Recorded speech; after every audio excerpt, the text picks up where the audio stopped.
체조 경기 중에 평균대라고 하는 종목이 있습니다. 밸런스 빔이라고 하죠.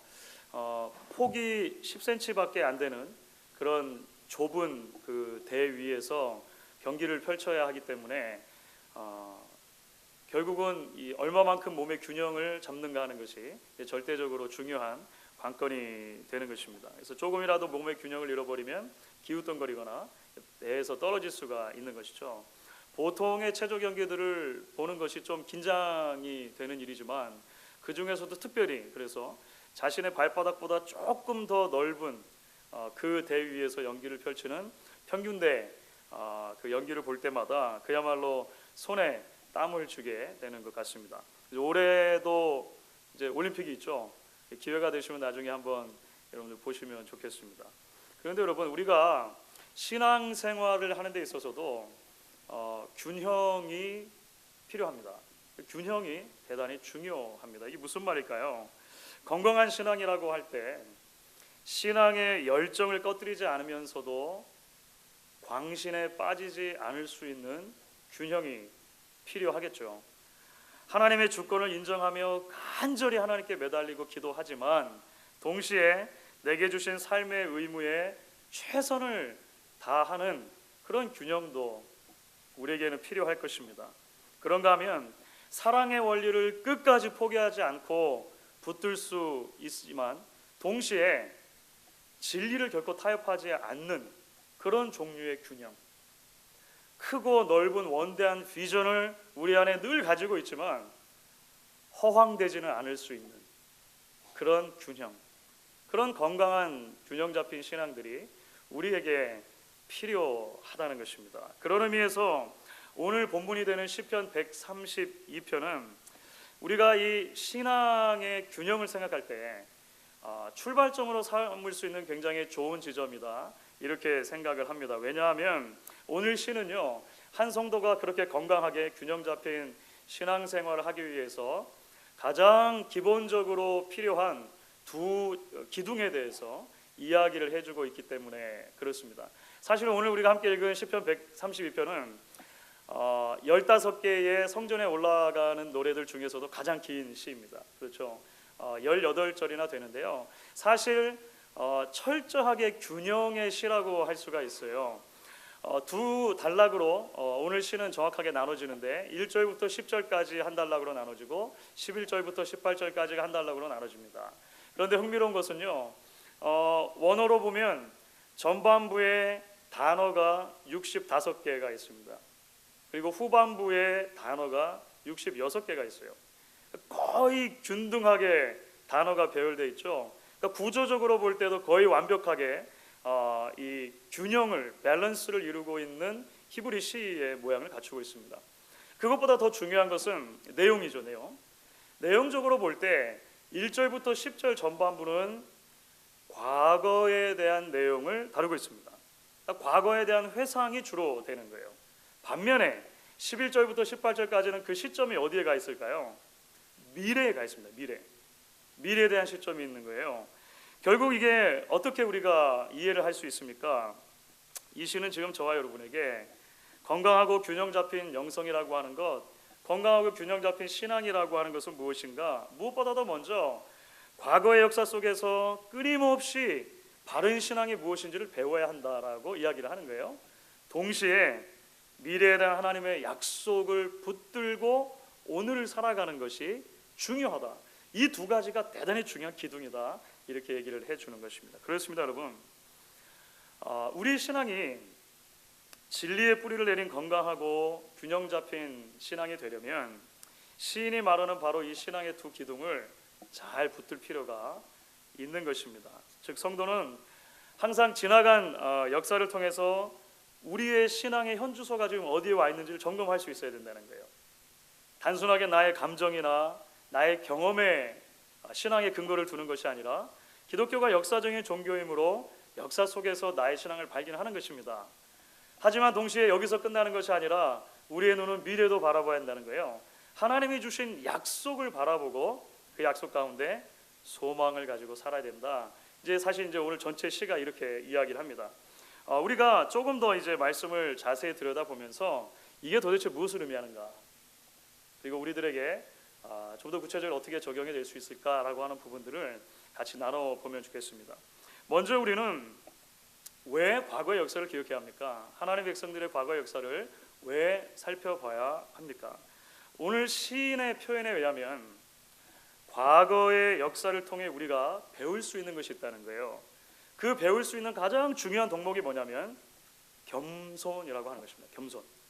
과거 역사를 보면 겸손을 배운다, 이렇게 이야기를 해요.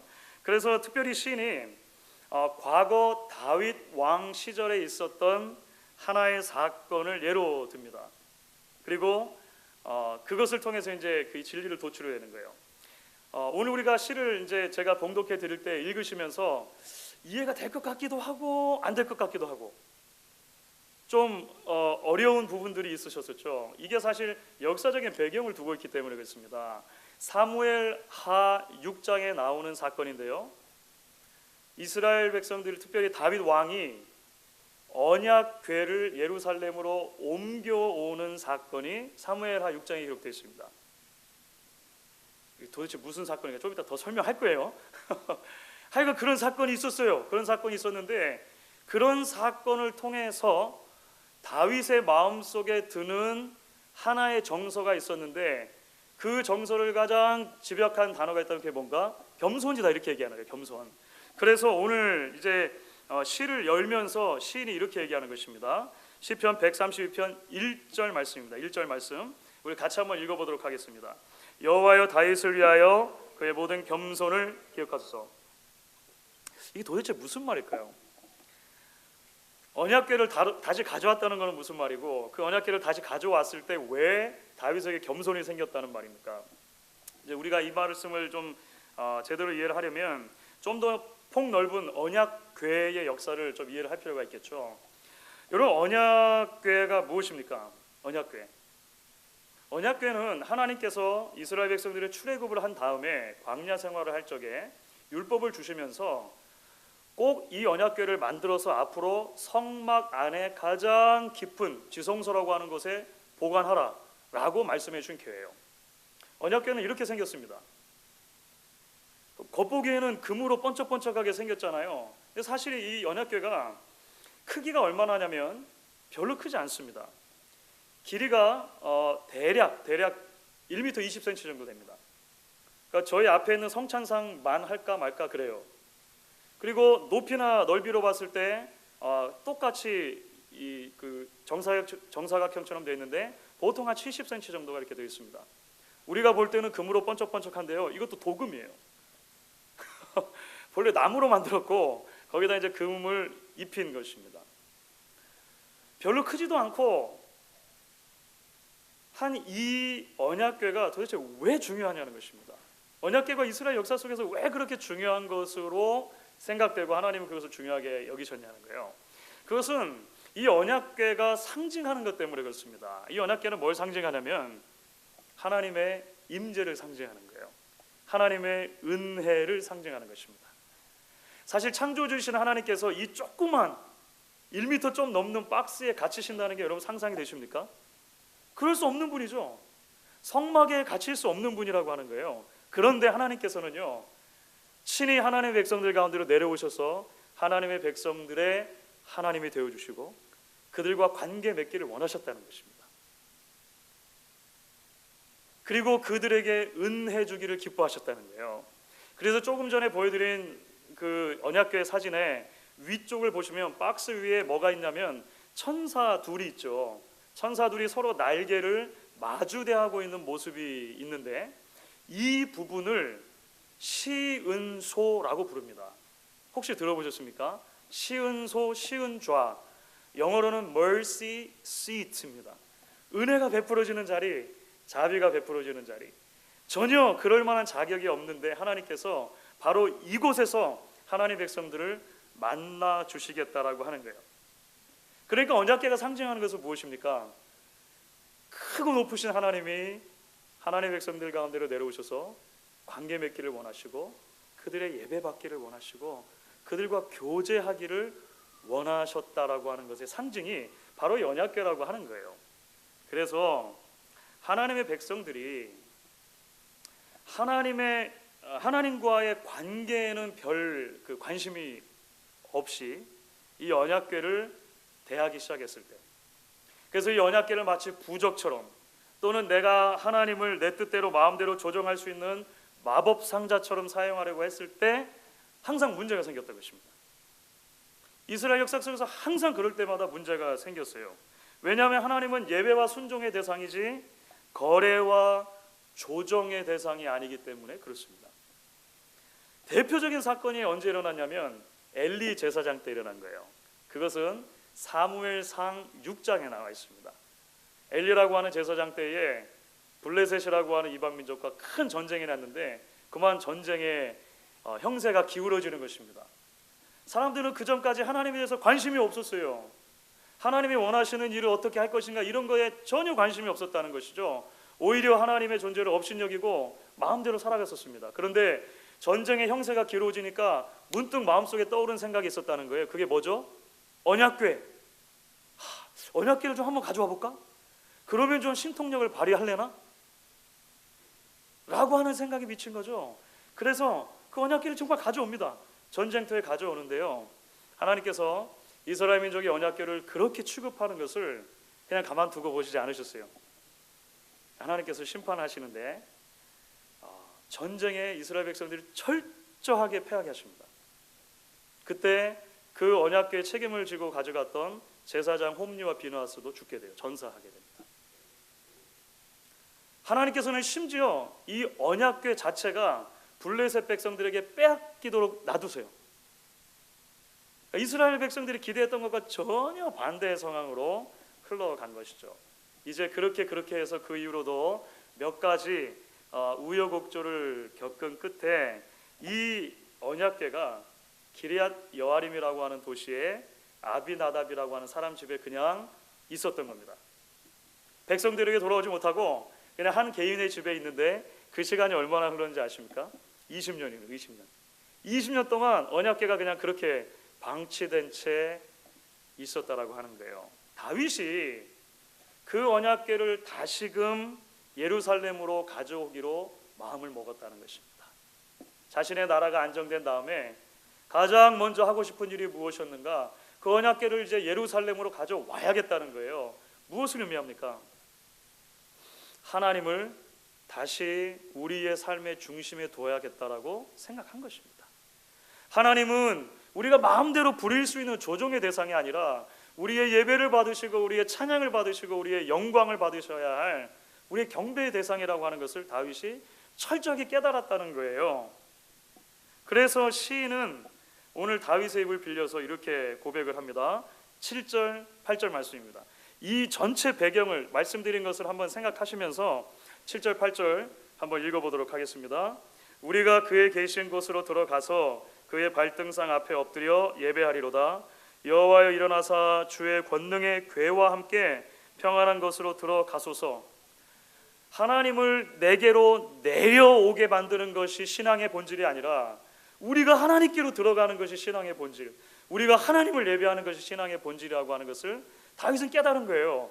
그래서 바로 이런 다윗의 깨달음을 시인이 뭐라고 얘기하냐면 다윗의 겸손이다 이렇게 얘기하는 겁니다. 그렇죠? 역사 속에서 하나님께서 언약궤를 통해 어떻게 이스라엘 백성들을 가르쳐 주셨는가를 보면서 겸손해졌다는 거예요. 아, 그렇게 하나님을 섬기면 안 되겠구나. 그게 신앙의 본질이 아니구나 알았다는 거죠. 그리고 철저하게 낮아진 모습으로 하나님 앞에 나아가서 엎드리고 있는 모습, 다윗의 겸손이다 이렇게 얘기하는 것입니다. 사랑하는 여러분, 전반적으로 우리가 역사를 통해 신앙의 본질에 대해서 계속해서 생각하고 배우는 것은요, 균형 잡힌 신앙을 유지하는 데 있어서, 건강한 신앙을 유지하는 데 있어서 대단히 중요한 것입니다. 대단히 중요한 거예요. 왜냐하면 기독교 신앙은 21세기에 갑자기 생긴 게 아닙니다. 그렇죠? 어제 오늘 누군가가 갑자기 새로운 종교를 짠하고 만드는 게 아니란 말이죠. 지난 수천 년의 기간 동안에 수많은 구도자들이 이 신앙의 여정을 걸어왔습니다.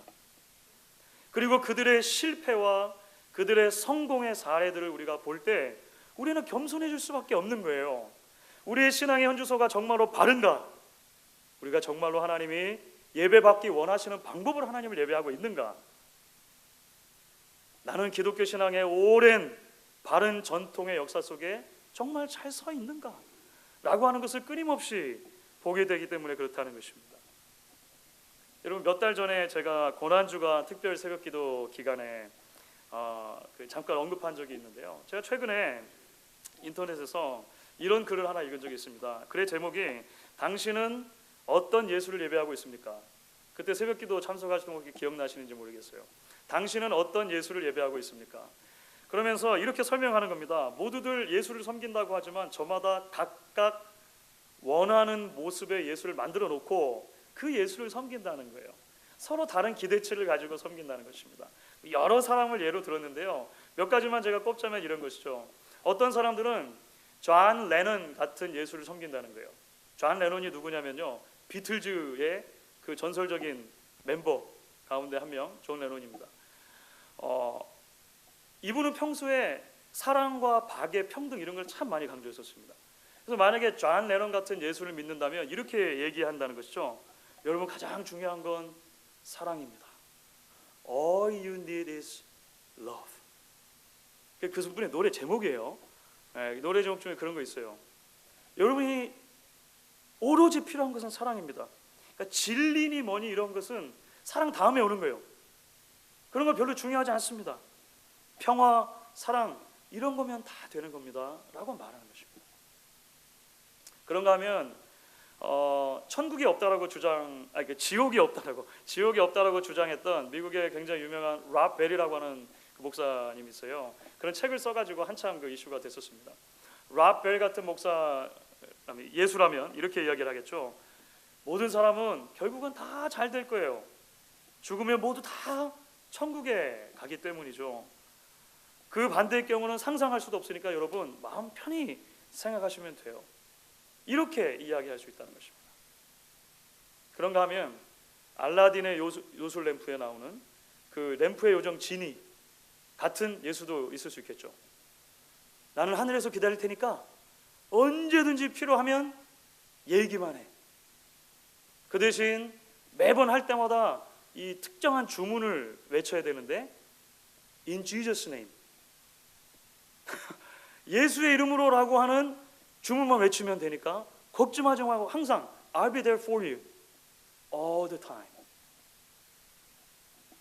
이렇게 말할 수 있다는 것입니다. 사랑하는 여러분, 그들 안에 진리의 조각이 들어있습니다. 그렇죠? 사랑도 중요하고요. 그리고 천국에 대해서 우리가 바라보는 것도 중요하고요. 또 하나님께서 우리의 기도를 들으신다라고 믿는 것도 중요합니다. 그런데 굉장히 치우쳤어요. 그렇죠? 균형 잡히지 않았습니다. 성경이 말하는 대단히 중요한 진리의 절반에 해당하는 부분들을 다 놓치고 있는 거예요. 하나는 진리에 대한 부분을 놓칩니다. 사랑을 너무 강조하다가 truth, 하나님의 진리가 있다는 것, 하나님은 사랑의 하나님뿐만 아니라 거룩하신 하나님이라고 하는 것을 놓치는 거예요. 천국을 너무 강조하다가 성경이 말하는 지옥과 심판에 대한 메시지를 놓치고 마는 것입니다. 하나님께 간구해야 된다라고 하는 것을 너무 강조하다가 하나님께 우리는 순종해야 한다라고 하는 대목을 놓치고 있는 거예요. 그렇죠? 어떻게 이렇게 치우친 신앙이 가능합니까? 어떻게 이런 신앙이 생겨납니까? 단지 개인의 감정과 경험에 의해서 제멋대로 신앙을 만들어내기 때문에 그렇습니다. 믿음의 선조들이 수십 세기에 걸쳐서 경험한 성공과 실패의 사례들을 통해 아무것도 배우려 하지 않기 때문에 그런 것이에요. 지금 우리가 생각하고 경험하는 것이 전부다라고 믿을 때 우리는 너무나 쉽게 이런 오류에 빠질 수 있다는 것입니다. 그러므로 사랑하는 여러분, 우리는 하나님의 백성들의 역사를 기억하고 거기로부터 겸손을 배울 수 있어야 합니다. 가장 먼저는요, 하나님의 백성들의 지나온 역사의 집약체라고 할 수 있는 하나님의 말씀을 들을 수 있을 것입니다. 이 말씀 가운데 얼마나 많은 하나님의 백성들의 집약된 역사가 기록이 되어져 있습니까? 읽어야 하는 이유가 거기에 있는 거예요. 묵상해야 하는 이유가 거기에 있는 것입니다. 그 이후로도 2000년 동안, 거의 2000년 동안 하나님의 백성들의 역사는 우리 앞에 놓여져 있습니다. 우리가 그것에 관심을 기울이고 함께 하나님을 어떻게 섬기는 것이 바르게 섬기는 것인가 고민할 필요가 있다라고 하는 거예요. 누군가 말한 것처럼 역사로부터 배우지 못하면 그 역사는 되풀이 될 것이기 때문에 그렇습니다. 이제 우리가 균형 잡힌 신앙을 붙들기 위해서 또 동시에 기억해야 할 다른 하나의 진리가 있습니다. 첫 번째 진리에서는 과거를 반드시 기억하고 그 역사 속에 나타난 하나님의 일하심을 기억해야 된다고 말씀드렸습니다. 과거를 기억할 때 우리 안에 생겨나는 거룩한 감정이 하나 있는데 그것은 겸손이다, 이렇게 정리를 한 것이죠. 두 번째로는 우리가 미래를 바라볼 수 있어야 한다는 것입니다. 특별히 좀 더 구체적으로 이것은요, 미래를 향해 주신 하나님의 약속을 말하는 거예요. 그런데 이 약속이 왜 중요할까요? 이 약속은 우리에게 겸손이라고 하는 것과 더불어 또 다른 하나의 거룩한 감정을 불러일으키는데요, 소망이라고 하는 감정을 불러일으킵니다. 소망. 자, 우리가 이런 관점으로 주목해 보기 원하는 것이 오늘 시의 전반부와 후반부에 공통적으로 등장하는 맹세라고 하는 개념입니다. 맹세. 자, 여러분 오늘 시 132편의 2절 말씀을 보시면은요, 이런 표현이 나오죠. 그가 여호와께 맹세하여, 이런 표현이 나왔죠. 그가 누구일까요? 지금까지 내내 설명을 해드렸는데 이 그가 다윗이죠. 다윗입니다. 다윗이 맹세를 했다는 거예요. 뭘 맹세한 겁니까? 여호와의 언약궤가 예루살렘으로 오기까지는 제가 잠도 자지 않겠습니다. 쉬지 않겠습니다. 이렇게 맹세한 거예요. 이 맹세는 사실 다윗이 역사로부터 배운 그 겸손의 결과입니다. 하나님의 언약궤가 내게로 오기까지 저는 쉬지 않겠습니다. 하나님, 이제 제가 정말 하나님을 바르게 섬기겠습니다. 하나님과 바른 관계가 유지되기까지, 회복되기까지, 하나님의 언약궤가 우리에게로 들어오시기까지, 내가 그 하나님을 온 백성들과 함께 예배하기까지 저는 쉴 수가 없습니다. 제 장막에 거할 수가 없습니다. 맹세합니다 하나님, 이렇게 했단 말이에요. 멋있죠? 별로 안 멋있으세요? 멋있죠? 하나님, 맹세합니다. 제가 정말 하나님과 관계가 회복되기 전까지는요, 심상에 들지도 않고 먹지도 않겠습니다. 고백했다고 하는 거예요. 그래서 실제로 예루살렘으로 언약궤가 다시 들어올 때요, 다윗은 엄청나게 기뻐했습니다. 그렇죠? 막 가슴이 터질 것 같은 그 감격 가운데 하나님을 찬송하고 막 춤을 추는데요, 왕이 얼마나 심하게 춤을 췄던지 옷이 흘러내려가지고 몸이 다 드러나는 것도 모를 정도로, 그래가지고 와이프가 막 이렇게 핀잔을 주고 하는 장면이 사무엘하 6장에 나오잖아요. 그럴 정도까지 기뻐했다는 거예요. 그런데 여러분, 문제가 있습니다. 문제는 뭐냐면 사람의 맹세는 언제든 쉽게 변할 수 있다는 거예요. 그렇죠? 하나님, 맹세합니다 라고 했는데 곧 그 맹세를 잊어버리거나 그 맹세대로 살지 못하는 모습이 사람이라고 하는 것입니다. 다윗이 그랬어요. 다윗은 실제로 언약궤를 그렇게 가져오고 하나님 앞에 온 힘을 다해 하나님을 찬양한 뒤로 채 얼마 시간이 흐르지 않아서 하나님 앞에 중대한 범죄를 하게 됩니다. 자신의 충직한 부하의 아내를 강제로 취하는가 하면 그것도 모자라서 그 부하까지도 죽이게 만드는 너무나도 안타까운 범죄를 저지르게 되는 거예요.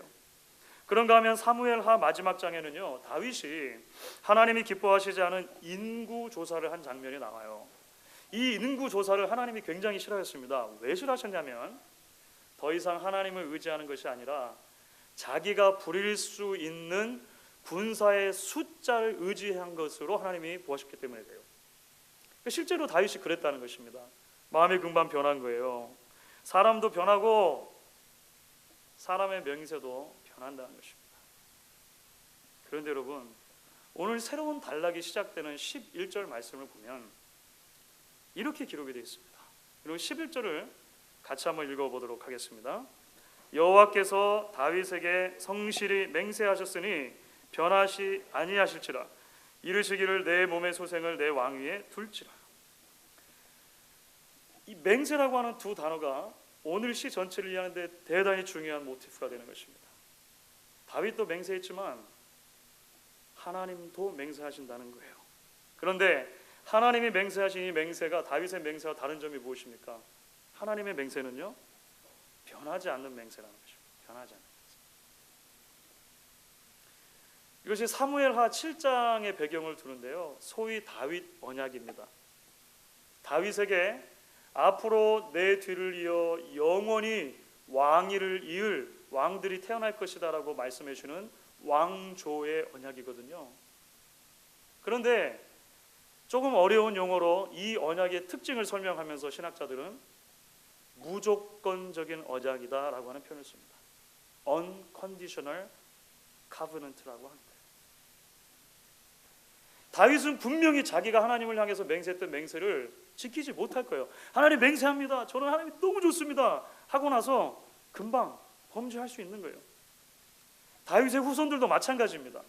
하나님을 끝까지 신실하게 섬기는 데 있어서 실패할 것입니다. 그런데 하나님은 하나님의 백성들에게 주신 맹세와 언약을 변하지 않으신다는 거예요.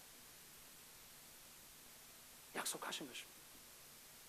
그리고 그 약속의 최정점 클라이막스에 어떤 성취가 있습니까? 다윗의 후손으로 오시는 아들 예수 그리스도가 있다는 거예요. 메시아이신 예수를 통해 죄인된 저와 여러분을 구원해 주시는 것이 하나님의 최종적인 목적이라는 거죠. 오늘 시에 그것이 어렴풋이 드러나 있습니다. 어렴풋이 드러나 있는데 17절과 18절 말씀 한번 같이 읽어보겠습니다. 같이 읽습니다. 내가 거기서 다윗에게 뿔이 나게 할 것이라. 내가 내 기름 부음 받은 자를 위하여 등을 준비하였도다. 내가 그의 원수에게는 수치를 옷 입히고 그에게는 왕관이 빛나게 하리라 하셨도다. 그렇습니다, 여러분. 우리는 과거 하나님의 백성들의 역사를 통해서 신앙의 본질을 배우는 거예요. 겸손을 배우는 것입니다. 하나님의 백성들의 역사를 성경에서 읽든지 역사 속에서 보든지 우리는 겸손해질 수밖에 없다는 거예요. 창조해 주신 하나님, 그 하나님은 예배와 순종과 경배의 대상이지 내 마음대로 조정하고 이용할 수 있는 존재가 아님을 분명히 본다는 거예요. 그리고 그것은 매우 중요하고 매우 필요한 균형 잡힌 신앙의 한 축이 되는 것입니다. 하지만 여러분, 그 역사를 살펴볼 때 우리가 발견하는 또 하나의 주제가 있습니다. 그것은 뭐냐면요, 인간의 철저한 죄성과 연약함입니다. 그렇죠? 역사를 살펴볼 때 성경 읽을 때마다 우리가 발견하는 것입니다. 하나님의 뜻대로 살고 싶어요. 그런데 나는 너무나 변덕스러운 것입니다. 수없는 맹세를 합니다. 하나님, 이번에 한 번만, 하나님, 하여간 제가 하나님 드릴 수 있는 걸 다 하나님께 드리겠습니다. 하나님은 한 번만. 우리가 얼마나 많이 그렇게 하나님 앞에 기도합니까?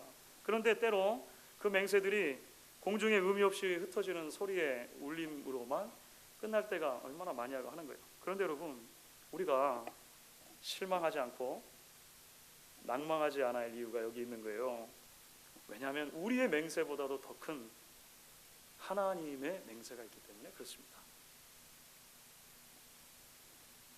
오늘 다윗에게 주신 맹세 열매로 예수를 보내주시고 그 예수 안에서 저와 여러분을 구원해 주신 하나님은요, 이후에도 예수 그리스도를 통해서 수많은 약속과 맹세들을 저와 여러분에게 해주셨습니다. 세상 끝날까지 함께 하시겠다 약속해 주셨습니다. 성령을 보내주시겠다 약속하셨습니다. 공중에 나는 새를 먹이고 들의 백합화를 입히는 것처럼 하나님의 백성들을 보살피시고 필요한 것을 채워주겠다라고 약속해 주셨습니다. 고난의 시기를 지날 때마다 함께 지나겠다라고 약속해 주셨습니다. 우리는 연약하지만 우리의 구원을 완전히 이루어 주시기 위해서 결국은 마지막에 다시 오실 것이라고 약속해 주셨습니다. 이 모든 약속들은요, 언컨디셔널한 거예요. 무조건적인 것입니다. 우리가 하나님께 드렸던 수많은 맹세들을 지키고 안 지키고 상관없이 하나님은 여전히 신실하셔서 우리를 향하신 약속을 지켜주신다는 것입니다. 그래서 그 하나님의 약속을 기억하는 것이 우리에게 소망이 되는 것입니다. 여러분, 이것이 이해가 되시죠? 그래서 소망이 되는 거예요. 나를 바라보면 실망하고 시대를 바라보면 낭망하지만 눈을 들어 하나님을 바라볼 때, 그리고 그 하나님께서 말씀 속에 주신 수많은 약속들을 생각해 볼 때 우리는 다시 한번 소망 가운데 일어나서 신앙의 경주를 달려갈 수 있게 되는 것입니다.